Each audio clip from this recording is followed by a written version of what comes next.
not sure, like if you look at that one, it looks like...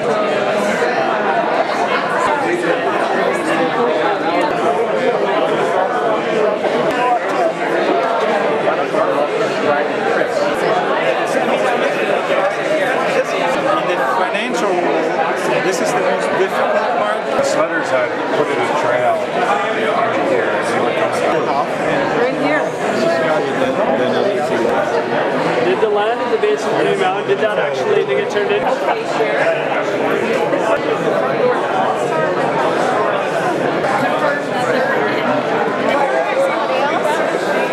It will be as environmental. For example, there's where the dam is, there's wetlands, etc. By different A lot of these things will be run independently. Okay, like for example. I can't wrap my head around it's right up in here.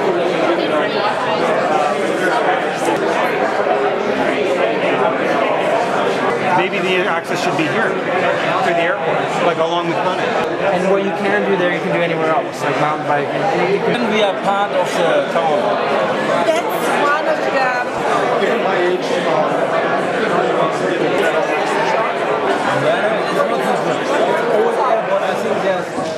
Good evening, ladies and gentlemen. Welcome to this public information session. We're always happy to see interest and engagement from citizens. It makes putting on events like this so worthwhile. With us tonight, we have representatives from Valemount Glacier Destinations Limited, the Mountain Resort branch of the Ministry of Forests, Lands and Natural Resource Operations, the Regional District of Fraser-Fort George, and of course, the team from the Village of Valemount. We had invited MLA-elect Shirley Bond, who regretfully sent the following note.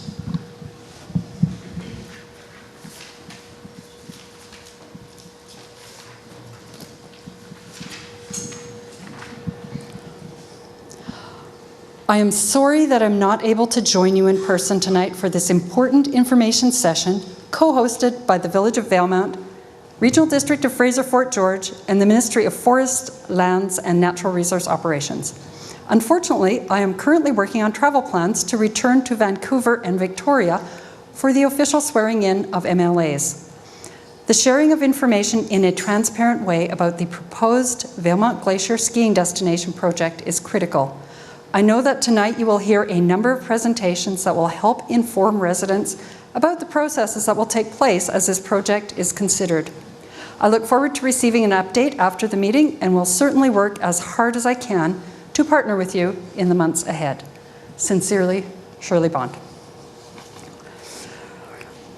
What we'll be covering tonight is a process review for a mountain resort development by 3 levels of government: provincial, regional, and municipal.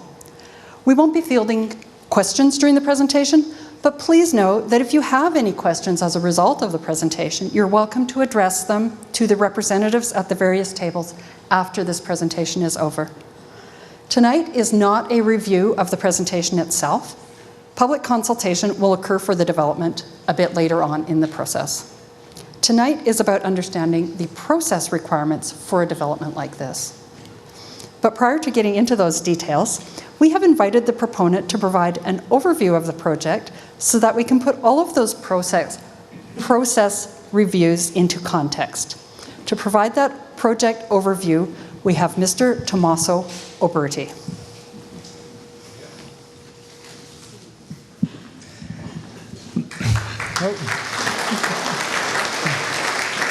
Thanks. Good evening. I apologize for not preparing a very long speech, but I didn't think you'd want to hear that. My name is Tom Oberti. I'm actually the Vice President and Director of Planning of FEDIAS Project Management, and we're the lead consultant on the project. The proponent is my boss, but we're in charge of the process for the proponent, and we're in charge of the planning. I'm incredibly excited about this project primarily because of you. Your support and your enthusiasm will make this project possible. the mountains, you can't invent things like those. And the viewpoints, the glacier skiing, the biggest vertical, inbounds vertical in the world, are all characteristics that you can't reproduce anywhere else. One of the things that we always say is that it's much better, it's a much more renewable resource to invite people to visit our mountains than to mine them or do some of the other things that we've been doing. So we see this as a generational project. And we're tremendously excited to be working on it. I'd like to thank, though, especially tonight, the staff of the Resort Management Branch of the Ministry of Ever-Changing Names. And, oops. Oh, I just killed the presentation. I have to say, in government or in any other context, I've rarely met people who work as hard and as professionally as this group here. And I'm very appreciative that they're hosting, I'm not even supposed to be talking, to tell you the truth, but that they're hosting this information session because it's always easier to have an understanding of what the process will be from the beginning than to learn halfway through that why or why not a public session is being held. So I'm very appreciative to the Resort Management Branch staff.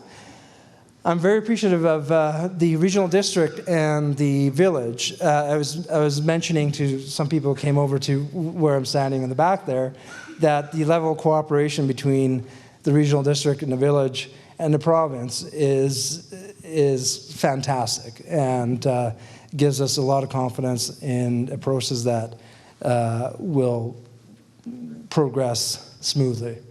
And last but not least, we know the area has a strong First Nations presence, and we've been privileged to work with the SIMP. They've given us a lot of support so far, and we hope to continue that, and they'll be part of the project, as of course will the people of Valemount. And those are my comments. Thanks.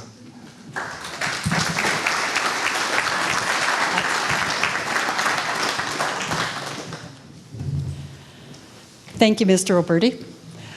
So, representing the province and the Ministry of Forests, Lands and Natural Resource Operations tonight, we have Mr. Bill Hunter, Senior Manager of Major Projects, Mr. Drew Freimeyer, Senior Manager of Major Projects, over in the corner, Mr. Reg Nolander, Land and Timber Manager, right there, all from the Kamloops office of the Resort Development Branch. And we have Mr. Norman Lee, who is the Executive Director of the Resort Development Branch. So speaking to the province's process tonight will be Mr. Drew Hunter, or Bill Hunter. Bill Hunter.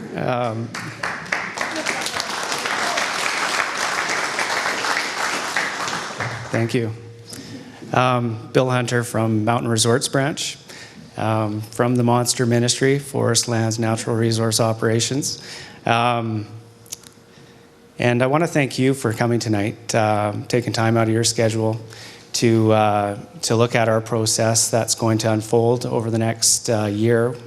A very intensive process that'll really begin when we receive a master plan from the proponent. I'll just see if I can get my slides going. No. That's okay. You got it. There we go. You have to be within a couple feet, though. Okay. So who we are? We are the provincial agency of the ministry that administers resorts and community ski areas in the province. We are the keepers of the all seasons resort policy. That policy is a fairly long-standing policy that it's been around for approximately 30 years and has very strong principles that we'll get to. What we are working on right now, we have 35 alpine resorts in the province.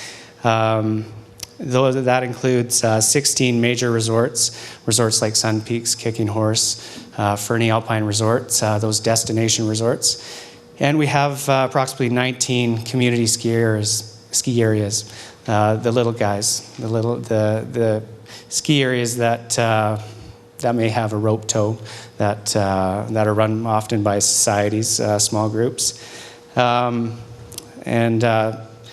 we also have 3 major proposals under review right now. Valemount Glacier Destinations, is one of them. One of our jobs is to lead master plan reviews. And the master plan review is really the 3rd stage of our process. We've already entered and gone through 2 stages that I'll show the process chart. We're also responsible for issuing Land Act and Forest Act tenures to the resort proponents so that they can develop and operate the resorts.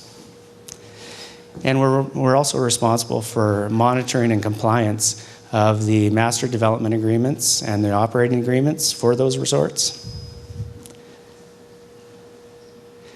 The key principles of our policy that I was alluding to, they're very strong principles. They're recognized by other jurisdictions in the world. Balanced resort capacity, that really speaks to ensuring that the mountain capacity complements the base area capacity. Under our policy, we ensure that the proponent develops the mountain capacity and it's in balance with the measure that we use is bed units. They create mountain capacity to earn the bed units to develop in the base area. And that balanced concept is reconciled at the end of every phase of the resort development. Provincial control of recreational assets. That ensures that all those critical elements of the resort to operate a ski resort, a mountain resort, the lifts, the parking lots, the day lodges, those all remain on Crown land. They're not sold fee simple. The only fee simple sales would be in the base area of the resort itself. So all those critical components that we need for the resort to operate always remain on Crown land.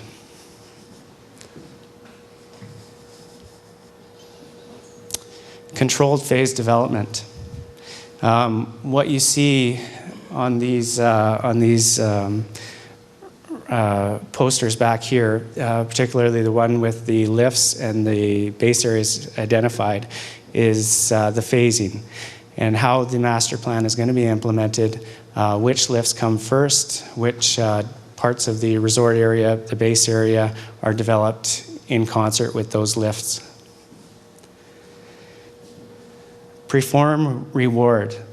Part of our policy is to ensure that the resort developer creates the mountain capacity in order to earn the bed units to develop in the base area.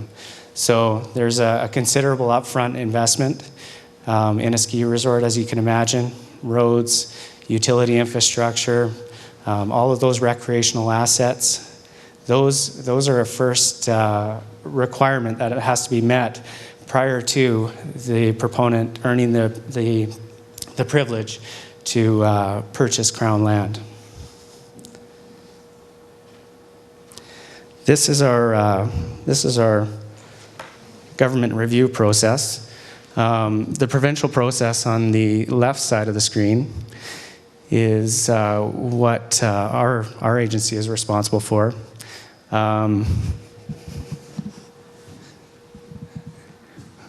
We're here.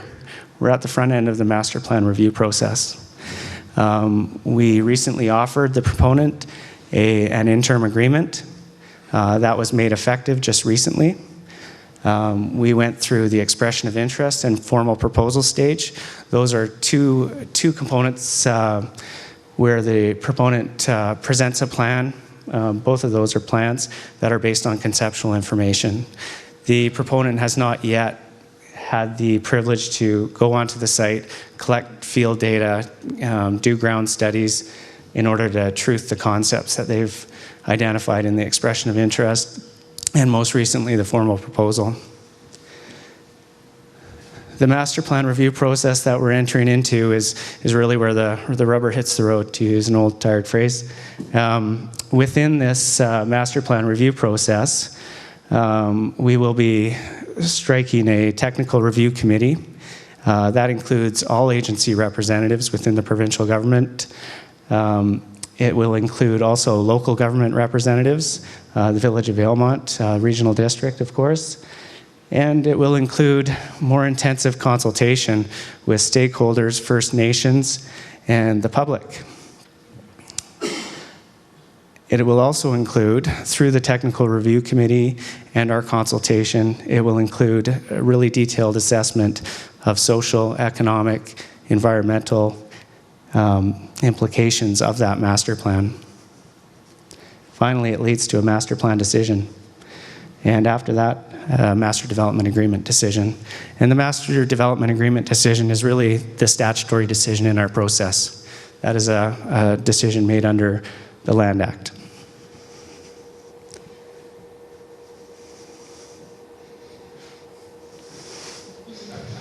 Maybe you have to be on this side. There you go. So, like I said, this is really the intensive part of our process. What we'll see is the proponent getting into doing those ground truth studies, collecting field data, start to do some of the baseline information gathering. And this is what, when we receive the master plan, this is what we engage in consultation on with stakeholders, the First Nations, and the agencies, and of course the public. Within our process, public consultation is key. It's part of the process that I personally enjoy, and it's a privilege to work on a project that has a strong public endorsement, and that really came through on our initial public comment period on the expression of interest. I received a lot of strong supportive comments from the public, so that's great to work on a project like this. I think that's about it for my presentation. Part of our public consultation is to encourage you to receive the information, look at all the information that you can and that you're interested in, and please pick up a comment form and provide us with your comments, questions, concerns. Yeah, thank you very much for coming tonight.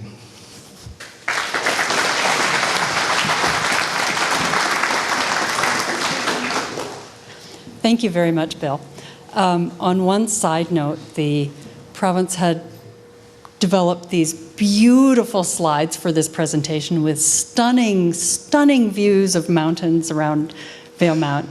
And it was only late this afternoon that we discovered that they couldn't be seen in this particular environment with this backdrop. So we most unfortunately had to strip most of those really, really beautiful photographs out of the presentation.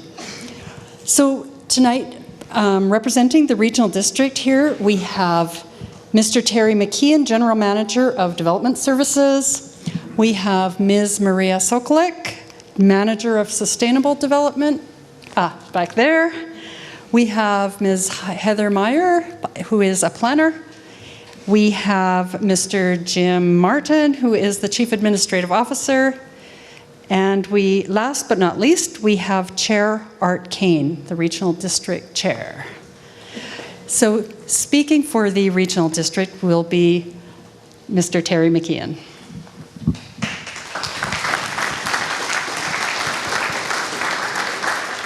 Thank you, Ann. Also, I should mention that alternate director Bill Chrisselbank is here tonight as well.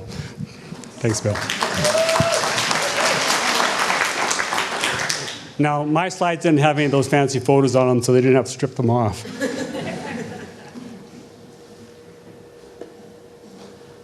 So I'm here tonight to talk about the official community plan amendment process. This area is just within the Robson Valley Canoe Upstream Official Community Plan. So it's a long name, but I think you all relate to what all those terms mean. Upstream meaning upstream on the Fraser River. So basically, electoral area H is split into 2 areas, and this being in the upstream area. So I'll get into some of the maps here. So you probably can't see this map very well, but the Regional District of Fraser-Fort George is made up of 7 electoral areas and 4 municipalities. Those 7 electoral areas are the various colors on the map. The dark blue area is electoral area H, which represents this area from Albreda to basically Dome Creek, including both Valemount and McBride. The board of directors for the regional district consists of 14 board directors, 7 for each electoral area, 1 for each of the municipalities of Valemount, McBride, and Mackenzie, and 4 directors from the city of Prince George. So those are the 14 directors that vote on all our land use bylaws and changes and whatnot. So what we're looking at tonight is an official community plan for half of electoral area H. So what is an official community plan? Well, generally speaking, it states the general land use objectives and policies that the regional board and you as the public have had input to in the development of those plans for future land use in the area. It will give future direction for the board when they're making decisions on land use changes. Any land use changes that they propose to make through rezonings or development permits must be consistent with the official community plan. They're required to be consistent through the Local Government Act. So the community plan, if the proposed development is not consistent with the community plan, which is not uncommon, because you can't think of everything that's going to come along when you develop the community plan, then an amendment is required. So the proposed changes to a community plan require a public process with at least one opportunity for the public to comment on. And on larger ones, we usually have two opportunities.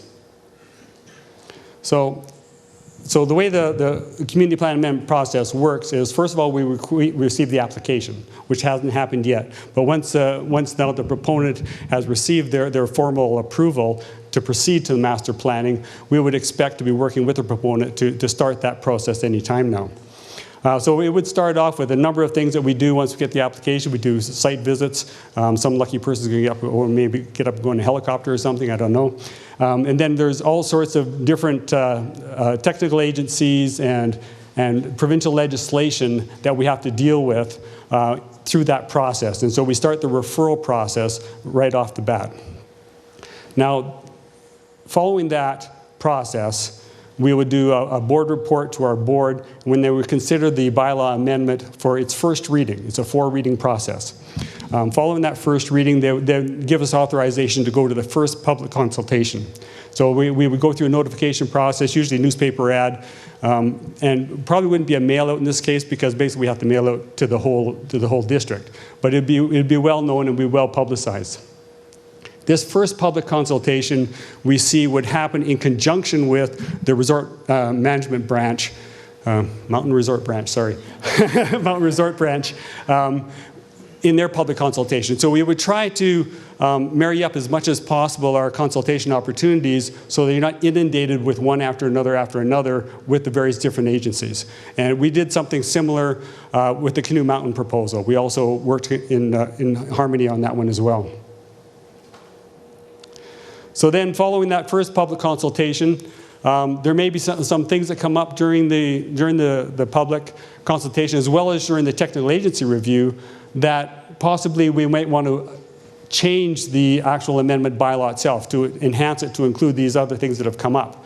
So the opportunity to do that would be at second reading. So, and then once it's received second reading, the next step is go to what's called the formal public hearing. The public hearing stage is the actual requirement in the Local Government Act. The first public consultation is something we would like to do, but it's not a legal requirement. The public hearing is. So we take minutes of both sessions, but the minutes for the public hearing then would go back to the board before they consider it for what's called third reading. when we go to the public hearing, it's advertised in the newspaper. Typically, there would be a sign on the property, although this one may not make a lot of sense, so we may do something alternatively. And there'll also be some kind of a mail out. So as I mentioned, the public hearing is held. There's an official set of records, a record of what was said at the hearing. That goes to our regional board, where they consider third reading, and they have all the minutes as well as any letters that are written. Quite often people may not be able to make the single night of the public hearing, so we would certainly accept any written comments as well. All that information would go to the board along with the staff's comments and observations. Assuming it receives third reading, the next step is we send it to Victoria for approval of the minister and the Ministry of Community, Sport and Cultural Development, who changed their name quite regularly as well. And I'm sure that that's going to change again here very shortly. And then once we receive that, then it goes back to the board for formal adoption of the community plan. So that may have sounded like quite a bit of process, but quite frankly, that's the easiest part, I think, of this development proposal, because once the community plan process goes through, then we get into the real meat of the thing, and that's with the regulatory bylaws, such as various zoning and development management tools that have to be put into place once the proponent and the Mountain Resort branch have come to terms on the master development agreement and know exactly what's going where, because right now it's all very conceptual. And so the community plan amendment itself we also view as being quite conceptual. It'll give the board the permission to look at a whole range of things, but you won't get down to detail until you get into the actual zoning amendments, development permits, and what else is required to effectively manage the development going forward. Yes, and each one of those regulatory tools has their own approval process as well. So what I just described for the community plan process with the 4 readings and the public hearing, that's the same process you go through for the zoning bylaws. Each zoning bylaw that you do, if there's more than one, you could have one zoning bylaw with multiple zones in it, or you could do separate zoning bylaws depending on what the way that it's supposed to roll out. But each one of those zoning bylaws will have its own public hearing. And that's pretty much my presentation for tonight. Thank you.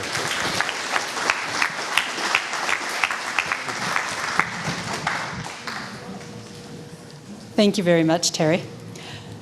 So the Mountain Resort branch has been involved in a number of other developments, and they have a clear time-tested process. And the regional district also has a defined process for the rezoning and official community plan amendments required. While the village is in a bit of a new venture, and depending on the results of research that we're doing, our process could go down several paths. So tonight we're only presenting on the process as far as we can clearly see it.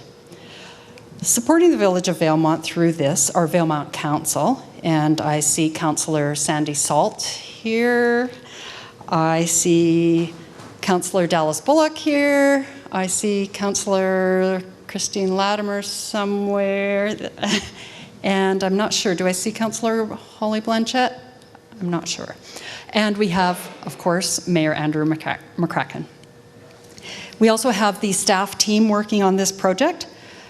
Silvio Gislamberti, our Economic Development Officer. There he is. We have Katie Fabris, our local government intern. And we have Braden Hutchins, our Deputy Corporate Officer, who will be presenting on behalf of the Village of Valemount tonight.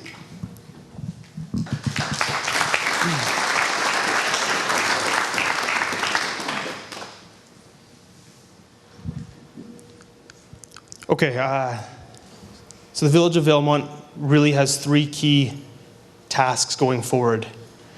The first is that we have to support and play a role in the project review process, the master plan process that was outlined by Bill Hunter. The second is that we have to support the OCP amendment process that the regional district will be doing. And the third is that we have to really look into and assess and determine a way forward for our local governance piece. What are our options for the municipality of Valemount?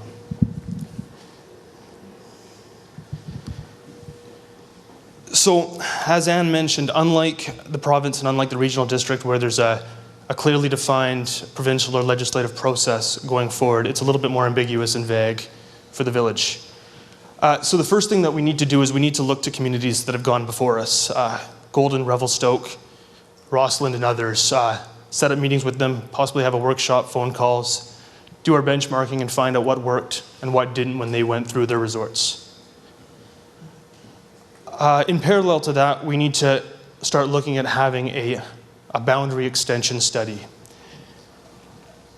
And I guess what a boundary extension study is it's an assessment of the implications of what it would mean for Valemount if we took on the proposed resort area within our boundaries in whatever shape that might look like.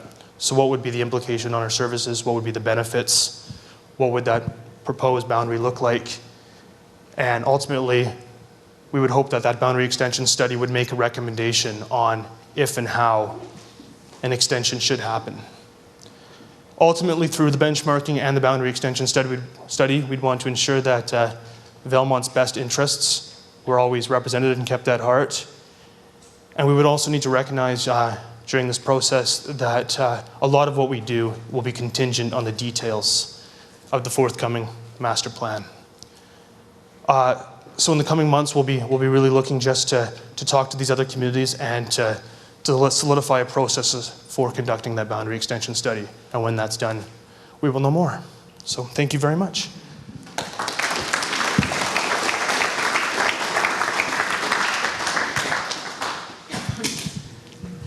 Thank you, Braden. Thank you to all of the presenters. And thank you especially to Mr. Alberti, the folks from the province, and the folks from the regional district for all of their work on this project and for taking the time to come to Valemount to make this public information session happen. Thank you to all of you as well for attending. If you have any questions, all representatives will be at their tables, at their respective tables after this, and we'll be happy to answer any questions that you may have as a result of the presentation. Before you leave, please remember to fill out an evaluation form, which I believe are on the provincial table. And I think there's also a drop box there. Is that correct? There's a couple of brown envelopes there. Okay. And if you have any comments after the fact, you're welcome to email them to the email address on the screen. Thank you all very much and have a safe trip home. I'm sorry, I forgot to mention that Ken Starchuk sends his apologies. He did plan on, he's the director for this area, your elected director. He got called away yesterday to a funeral in the Kootenays. Otherwise, he would have been here tonight. So I just want to let you know that. Thanks. Thanks, Terry. And have a second safe trip home.